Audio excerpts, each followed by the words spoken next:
সারা রাজ্যে বাংলা বাঁচাও যাত্রা শুরু হয়েছে গত 29শে নভেম্বর। সেই কর্মসূচি অনুসারে বাঁকুড়া জেলার প্রায় প্রতিটি ব্লকের প্রতিটি গ্রাম পঞ্চায়েত এলাকায় বাংলা বাঁচাও কর্মসূচি পালন করছে সিপিআইএম। এদিন বড়জোড়া ব্লকে সিপিআইএম বড়জোড়া ব্লকের উদ্যোগে বড়জোড়া পার্টি অফিস থেকে বেলিয়াতর পর্যন্ত পদযাত্রা।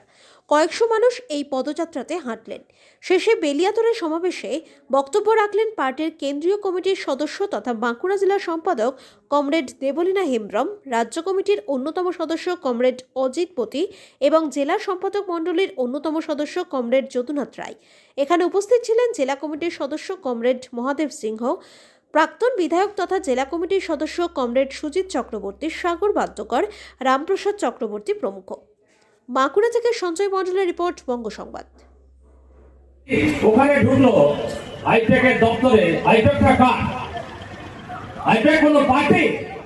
আইপ্যাক কোনো ওখানে বলছে তৃণমূল যে ওটা আমার পার্টির দপ্তর? পার্টির দপ্তর নয়, কিছু নয়, একটা সংস্থা। সেই সংস্থাটার এক লোককে ধরতে যাচ্ছে, ধরতে যাওয়ার পরে দিদিমণি ঢুকে গেলেন।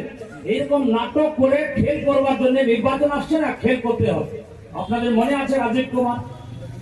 রাজীব কুমারকে যখন ধরতে যাবে দিদিমণি রাস্তায় দাঁড়ালেন, ওখানে ঢুকলেন যাতে রাজীব কুমারকে ওখান থেকে কোথায় সরিয়ে দিলেন তার ঠিক নেই, যাতে রাজীব কুমার এখানে না যায়।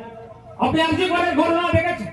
আরজিকরের ঘটনা যখন ওখানে ফাইলে সমস্ত কিছু আছে, সেই ফাইলকে লোপাট করার জন্য পুলিশকে দিয়ে দিল। আর এখন সিবিআই এর লোক, ইডির লোক, তারা চুপচাপ বাইরে বসে থাকলো। বসে থাকার পরে লোপাট করে দিল। আরজিকরের এত বড় ঘটনা, গোটা পশ্চিমবাংলায় লাখে লাখে মানুষ রাস্তায় দাঁড়ালো। স্বাধীনতা দিবসের আগের দিন আপনার 15 তারিখে স্বাধীনতা দিবস, 15ই আগস্ট, 14ই আগস্ট সারা রাত ব্যাপী জাগলো গোটা পশ্চিমবাংলার মানুষ।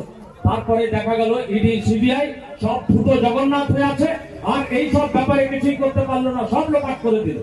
লোপাট করে দেওয়ার জন্য এরকম বহু রকম ধান্দা আছে।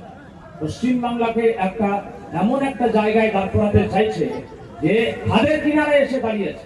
এখানে কাজ নেই, কর্মসংস্থান নেই, 100 দিনের কাজ 3 বছর ধরে বন্ধ। একটা জায়গায় দুটো দল খালি নাটক করে, এখানে তৃণমূলের ওখানে বিজেপি, এখানে বলে চুরি হয়েছে।